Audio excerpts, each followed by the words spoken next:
This is what happened in June when Peru's native Indians tried to block some of the world's biggest oil companies moving in to take over their rainforest. They see it as a land grab without real consultation.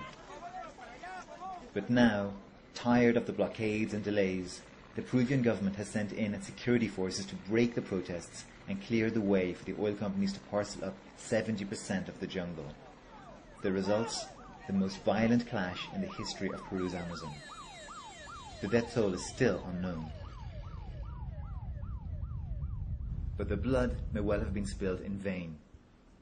Over the next 2 years, hundreds of oil wells will be built in this untouched Peruvian rainforest. The fight to protect it is being helped by this man, Paul Mc Auley, a 61-year-old Oxford-educated Catholic brother.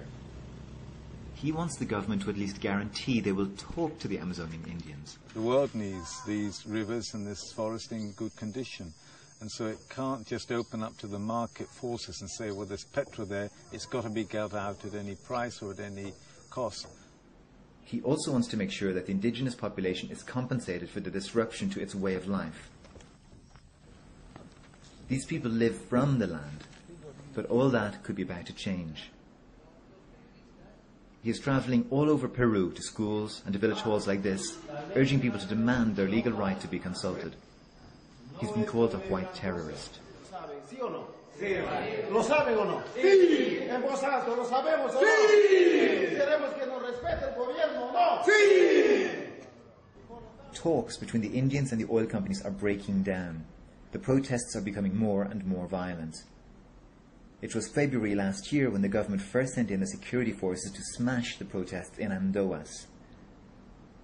Security forces were then sent to dismantle a blockade at the Plus Petrol airstrip.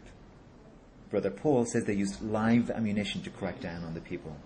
Esto es lo que pasó el año pasado en Andoas. Esta es la vida, pero va por abajo 30 centímetros. La industria petrolera está causando esto. Violencia, tensiones, resentimientos. The oil companies say they aren't responsible for the growing violence. It is the government who's using the military, not them. In this film, shot by a local Catholic priest, a Navy gunship and 4 armed motorboats are used to break through a blockade of canoes.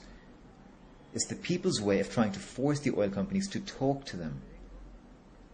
Canoes are no match for naval gunships, and rivers cleared for the Parenco barges. The Peruvian Navy, instead of protecting the rights of their own local native populations, have gone on the side of Parenco in this case, and broken through the barrage that was set up here, using violence, sinking canoes, sinking motors of the Indians, on the side of the foreign company coming in. So you've got this in the new stage of globalization, you've got foreign companies in a very unhealthy marriage with police forces and armed forces. Parenco have told The Guardian that they had no knowledge that the government was planning to break the blockade.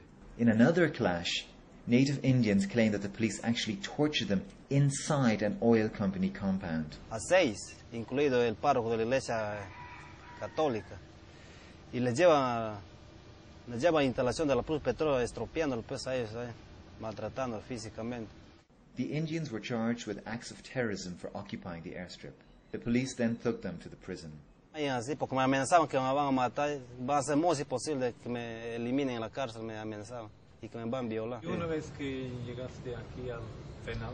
La bomba lacrimógena, pues si tú imaginas el humo nomás de eso te desmayas, que pues era el polvo, le abrían, y ese polvo nos echaban entre la cara, nos hacían tragaje bien bañados con agua, no, insoportable. Ahí estaban por un lapso de 2 horas. And finally, on June 5th this year, the government decided to smash the blockades at Bagua, using armoured vehicles and helicopters. The violence that followed had never been seen before in the Peruvian Amazon. The scale of these protests went virtually unreported around the world. Some of the dead and injured were brought here to Gustavo Lucha Hospital. The government says only 10 protesters died.